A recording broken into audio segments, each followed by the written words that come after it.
Hey all, my name's Frank Johnson and I'm the race director for the Lake Bronson Adventure Race.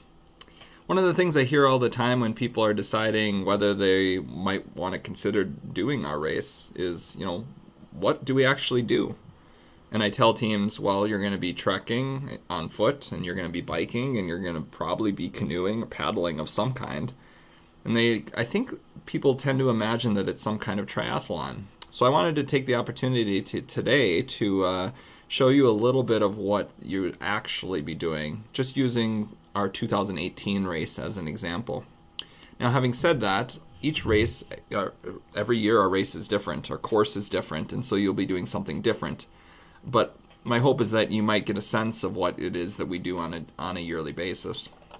So our 2018 race began with a short leg that separated teams into 3 different races based on their skills. The first leg involved 5 required checkpoints. Checkpoint 1, checkpoint 2, 3, 4, and 5. Now these 5 checkpoints could be reached in any order, and they could be reached biking or on foot. But then when you finished these 5 checkpoints, you had to return to the observation tower and check in. Now teams were separated into 3 races based on how they finished that leg.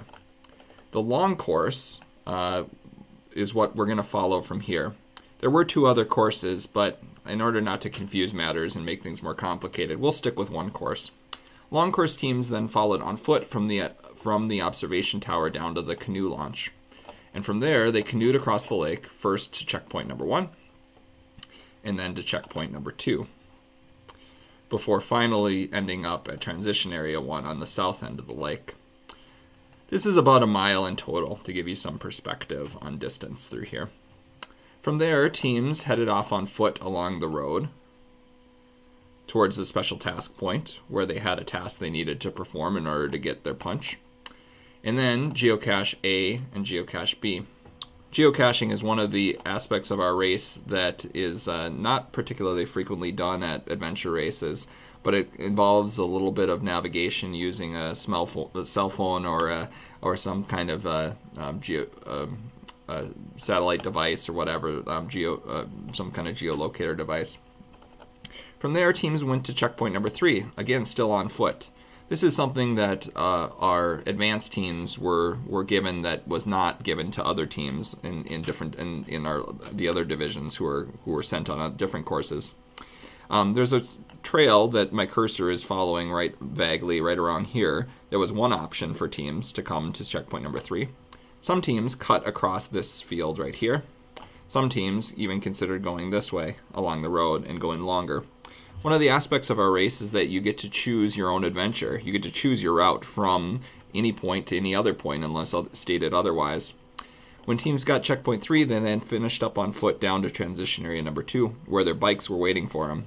We had moved their bikes with the bus, which allowed us to do some cool things down here. We took the bikes along to checkpoint number 4.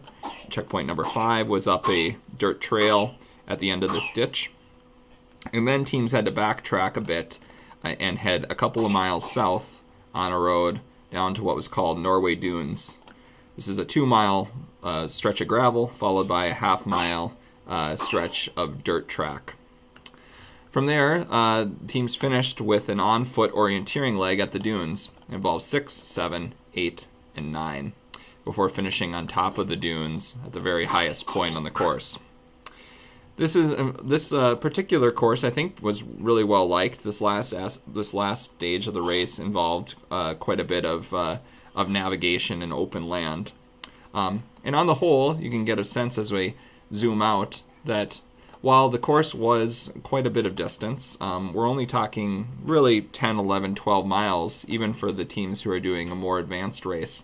So it's doable for everybody, but there's a lot of navigation, a lot of different checkpoints, and I think a lot of fun. And there's no point where you're biking for 20 miles straight or running for 5 miles straight even, or anything like that. Even this long on foot leg in the scheme of things is really only maybe a couple of miles. And a lot of that was spent actually doing navigation and special tasks. So everything was pretty broken up. So I hope you can see that our race is it's a little hodgepodge of everything, and so I think it's accessible to anybody and challenging for everybody. and I hope you consider doing the 2019 version. Our race date is May 11th, 2019, and I hope to see you there. Till then.